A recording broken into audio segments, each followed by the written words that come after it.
নমস্কাৰ টাইমলাইভ আসামৰ প্ৰতিজন দৰ্শকক পুনৰ স্বাগতম জনাইছোঁ। এই মুহূৰ্তত দিব লৈছোঁ এক গুৰুত্বপূৰ্ণ খবৰ।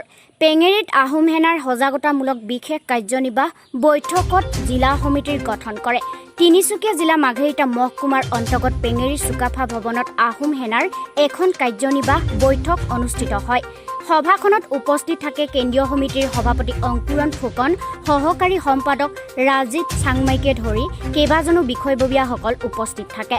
অসম চৰকাৰে শেহতীয়াকৈ লোৱা কেবিনেট খিলঞ্জীয়া বিৰোধী নতুন ভূমি নীতিৰ বিৰুদ্ধে অসমৰ খিলঞ্জীয়াক জনগোষ্ঠীয় সাধাৰণক অধ্যাদেশৰ আহোম সভাৰ বিশেষ কাৰ্যনিৰ্বাহত জনসাধাৰণৰ মাজত সজাগতা বৃদ্ধিৰ সিদ্ধান্ত চৰকাৰলৈ প্ৰশ্ন যে খিলঞ্জীয়া সাংবিধানিক সুৰক্ষা কৱচ কেতিয়া প্ৰদান কৰিব, জনগোষ্ঠীৰ জনজাতিকৰণ যোগেদি অসমৰ ২ নম্বৰী মন্ত্ৰীগৰাকীয়ে বনাব বিচৰা অসমক দুৰ্ভাগ্য দুৰ্গাক কেতিয়া হ'ব, ৬ জনগোষ্ঠীৰ জনজাতিকৰণ কেতিয়া হ'ব, ইয়াক লৈ আলোচনা তীব্ৰ ভাষাই অসম চৰকাৰক তথা ভাৰত চৰকাৰক সমালোচনা কৰাৰ উপৰিও আহোম সেনা তিনিচুকীয়া জিলা সমিতি গঠন কৰে।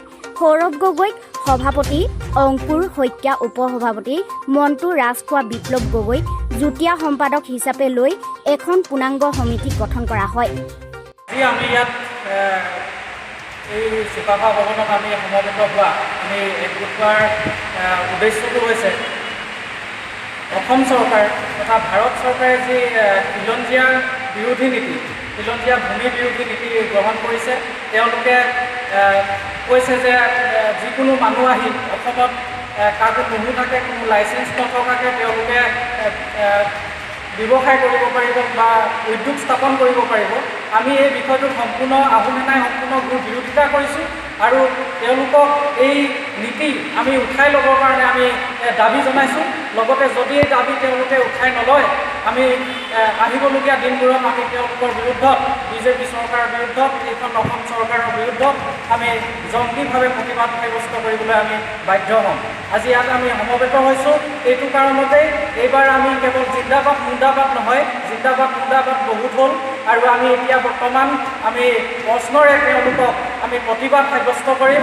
তেওঁলোকক সুধিম তেওঁলোকে আগত দিনবিলাকত, যোৱা দিনবিলাকত হিমন্ত বিশ্ব শৰ্মা, সৰ্বানন্দ ডাঙৰীয়াদেৱে যিবিলাক ভাষণ মাৰিছিলে, যিবিলাক ডাঙৰ ডাঙৰ ফুলজাৰি কৰা ভাষণেৰে অসমীয়া মানুহখিনিক, খিলঞ্জীয়া মানুহখিনিক বিভিন্ন ধৰণৰ কথা কৈছিলে যে ইটো সিটো কৰা হ'ব, বিভিন্ন কামবিলাক তেওঁলোকে কৰিম বুলি কৈছিলে, কিন্তু আজি পৰ্যন্ত সেইবিলাক কৰা নাই।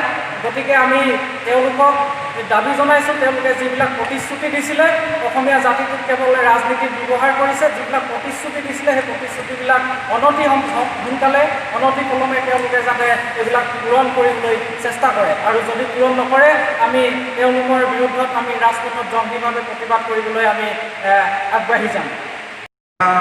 পেঙেৰি আঞ্চলিক সমিতিৰ উদ্যোগত এই চুকাফা প্ৰেক্ষাগৃহত আমি শেহতীয়াকৈ অসম চৰকাৰৰ কেবিনেটে খিলঞ্জীয়াৰ বিৰোধী যি স্থিতি গ্ৰহণ কৰিছে, ভূমি আইন তথা উদ্যোগীকৰণৰ নতুন নিয়ম নিৰ্ধাৰণ কৰি যি অধ্যাদেশ জাৰি কৰিছে, তাৰ বিৰুদ্ধে আমি একত্ৰিত হৈ জনসাধাৰণৰ মাজত এক সজাগতামূলক আমি কাম কাজ কৰাৰ আমি পৰিকল্পনা হাতত লৈছোঁ।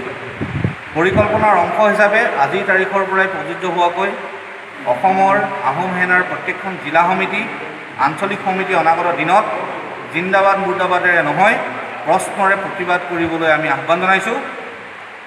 ৰাজ্য চৰকাৰখনৰ যিটো খিলঞ্জীয়া বিৰোধী স্থিতি, এই খিলঞ্জীয়া বিৰোধী স্থিতিৰ বাবে ৰাজ্য চৰকাৰখনক প্ৰশ্ন কৰা হ'ব।